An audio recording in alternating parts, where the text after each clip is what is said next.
Herkese merhaba arkadaşlar. Bugünkü emanet liste analiz videoma hepiniz hoş geldiniz. Yaman ve Seher'in hiçbir zaman ayrılmasını istemiyorsanız ve ayrıca artık İkbal'in amaçlarına ulaşmasını istemiyorsanız beğeni tuşuna basalım ve kaç kişi olduğumuzu görelim arkadaşlar. Son bölümlerdeki dizimizin gidişatı iyileşmeye başladı arkadaşlar. Sizden ricam yorum atmaya devam edelim. Bu sebeple senaristler sesimizi duysun ve Yaman ile Seher artık mutluluğa ulaşsın. Yorumlar kısmına yazalım. Ve sesimizi buradan senaristlere duyuralım arkadaşlar. Aynı zamanda her bölümde olduğu gibi bu bölümde de birçok altyazı dili eklemiş bulunmaktayım. Videonun sağ alt kısmından altyazı seçeneğini ayarlayabilirsiniz. Lafı daha fazla uzatmadan analiz bölümüne geçiyorum. Seher'in artık mutlu olmasını istiyorsanız, ayrıca Yaman ve Seher'in aşkına bir zararın gelmesini istemiyorsanız beğeni tuşuna basalım ve sayımızı görelim arkadaşlar. Seher ve Yaman her şeye rağmen evlenecek mi? Seher'in yeni hayatı nasıl olacak? Yaman güvensizlik sorununu çözebilecek mi? Sahte kanıtları İkbal'in hazırladığı ortaya çıkacak mı? İşte bütün sorularınızı yanıtlayacağım arkadaşlar. Emanet listesinin yeni bölümünde herkesin hayatı aniden değişecek. Çünkü İkbal Yaman'a hazırlattığı sahte kanıtları verecek. Yaman ise bu sahte kanıtları düşünmeden inanacak. Nedeni ise Yaman'ın güvensizlik sorunu yaşamasıdır. İkbal, Yaman'ın geçmişini çok iyi bildiği için onu buradan vuracak. Yaman da geçmişten beri kadınlara güvenmemektedir. Annesinin Yaman terk etmesi bu duruma neden olmuştur. Bu yüzden Yaman her kadının bir yılan olduğunu düşünmektedir. Hatta Yaman kadınların tehlikeli olduğunu tamamen aklına yerleştirecek. Tabi Yaman'ın böğür yangınını Seher yıktı. Ama Yaman tüm bunları unutacak ve Seher'e hakaretlerde bulunacak. Seher de bu hakaretlerden sonra Yaman'ın hayatından çıkacak. Hatta Seher hayatına yeni bir başlangıç yapacak. Seher'i bundan sonra daha zorlu günler bekliyor.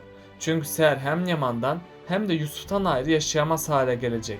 Sonradan Arif Baba Yaman'ın Seher'e yaptığı hakaretleri öğrenecek ve bu olaya bir el atacak. Yaman ilk başlarda Seher'in para avcısı olduğunu belirtecek. Ama Arif Baba asla Seher'in böyle bir insan olmadığını Yaman'a söyleyecek. Üstelik Cenger ve Ziya da Seher'i savunacak. Tüm bunların üstüne Yaman iyice şüphelenmeye başlayacak.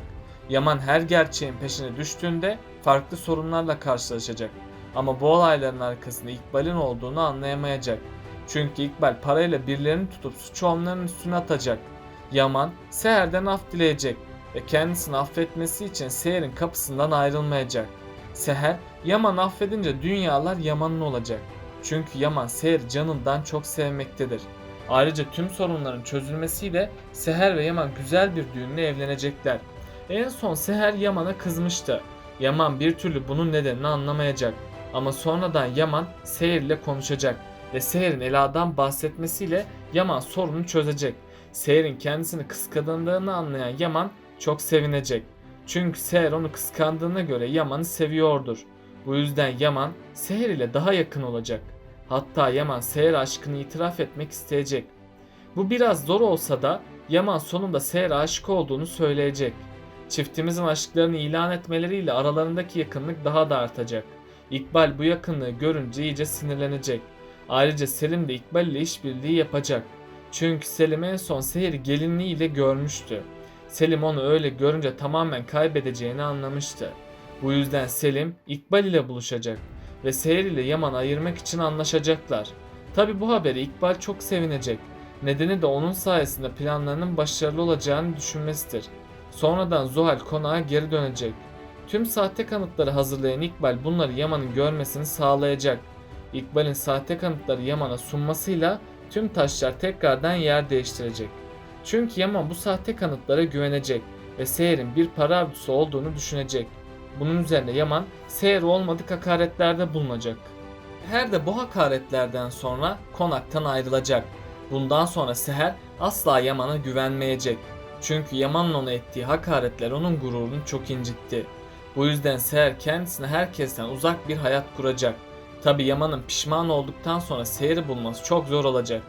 Zuhal, Yaman ve Seher'in ayrılmasına çok sevinecek. Hatta Yaman'ı elde edeceğini düşünecek. Zuhal'in Yaman'ı elde etme planları da suya düşecek. Çünkü Yaman asla Zuhal'e bir şans tanımayacak. Zuhal de bunu gördükçe sinirden çılgına dönecek. Yani Zuhal'in tüm planları boşa çıkacak. Hatta yakında Zuhal ve İkbal'in yaptıkları planlar ortaya çıkacak. Yaman ilk zamanları onların hain olduğunu göremeyecek. Ama sonradan Yaman tüm parçaları birleştirecek ve Zuhal ile İkbal'in hain olduğunu öğrenecek. Hatta Yaman Seher'e güvenmediği için çok pişman olacak. Çünkü Yaman artık tamamen Seher'in temiz kalbini görecek. Biraz geç de olsa Yaman asla Seher'i terk etmeyeceğini yemin edecek. Seher yaşanan tüm olaylardan büyük bir üzüntü yaşayacak. İlk zamanlar Yaman'ı görmek istemeyecek. Fırat ve Ali de asla Seher'i Yaman ile görüştürmeyecek. Çünkü Seher'in tekrardan üzüleceğini düşünmektedir. Ama araya Arif Baba girecek ve Yaman'ı affetmesi için Seher'i ikna etmeye çalışacak. Seher de yaşanan her şeye rağmen Yaman'a bir şans tanıyacak. Ayrıca yakında Yaman ve Seher kavuşacak. Bu güzel habere bir sürpriz daha eklenecek ve bu evlilik gerçeğe dönüşecek. Yaman artık Seher aşkını itiraf edecek. Seher bunu öğrenince çok sevinecek. Ama Seher bir süreliğine kendi duygularını itiraf etmekten çekinecek. Çünkü Seher yapısı itibariyle utangaç birisidir. Eğer Seher Yaman'a aşkını itiraf etmekte gecikirse Yaman'ı kaybedebilir. Nedeni de tüm sahte kanıtlar ortaya çıkınca Yaman asla Seher'i dinlemeyecek. Hatta Yaman Seher'i hayatından çıkaracak. Ama bu ihtimali de unutmayalım. Yaman tüm sahte kanıtlara rağmen Seher ile evlenecek ve ona her zaman hakaretlerde bulunacaktı. Yani Seher'e her gün müzehir etmeyi planlayacak. Seher de her şeyden habersiz Yaman'a güvenecek. Sonradan Yaman'ın kendisine kötü davrandığını görünce dünyası başına yıkılacak ve Seher her gün bu psikolojik şiddete maruz kalacak. Yani bir süreliğine daha Yaman ve Seher kavuşamayacak. Ama sonradan gerçekler ortaya çıkacak. Çünkü hiçbir gerçek uzun süre gizli kalamaz. Yaman'ın gerçeklere ulaşmasıyla artık tüm düzen alt üst olacak. İkbal ve Zuhal'in planları boşa çıkacak. Hatta Selim de amaçlarına ulaşamayacak. Yaman da İkbal ve Zuhal'e hak ettiği cezayı kendi elleriyle verecek. Bundan sonra İkbal ve Zuhal'i çok kötü bir son bekliyor. İkbal tutuklanıp hapse girecek. Zuhal ise tedavi amaçlı hastanede gözlem altına alınacak. Bu süreçte Yaman Seher'siz yapamayacağını anlayacak. Bu yüzden Yaman bundan sonra asla Seher'i yalnız bırakmayacak.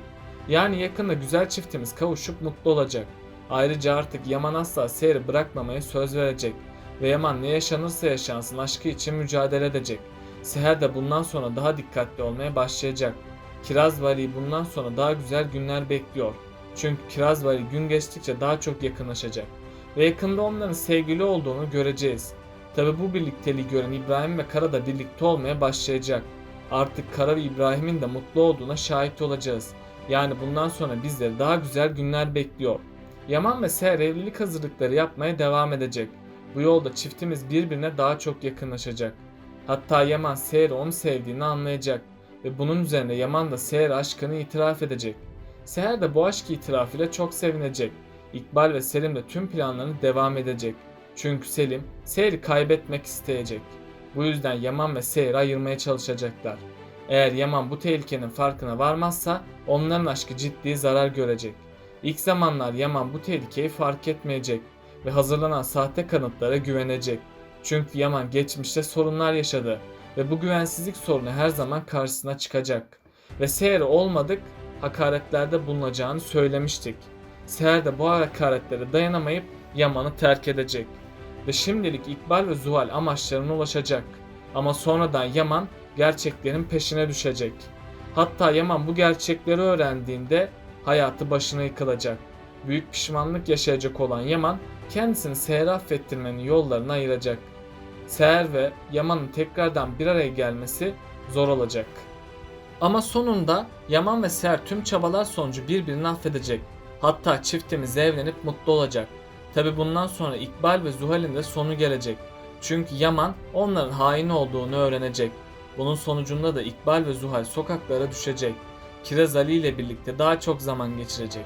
Bunun sayesinde çiftimiz arasındaki bağ daha da güçlenecek. Tabi onların arasındaki bu birlikteliğe Sultan Hala engel olmak isteyecek. Çünkü Sultan Hala Kiraz'ı Ali'ye layık olarak görmemektedir. Ama sonradan Sultan Hala hata yaptığını fark edecek ve çiftimiz sevgili olacaklar. Bundan sonra çiftimiz mutluluklarının tadını çıkaracak. Hatta çiftimizi daha güzel günler bekliyor. Peki sizce Seher bundan sonra Yaman'a güvenmeli mi? Aşağıda yorumlarınızı bekliyor olacağım. Böylelikle bu bölümün de sonuna geldik arkadaşlar. Daha çok video için abone olmayı, beğeni atmayı ve bildirimleri de açıp yorumlarınızı atmayı unutmayın arkadaşlar. Tekrardan görüşmek üzere. Kendinize çok iyi bakın. Hoşça kalın.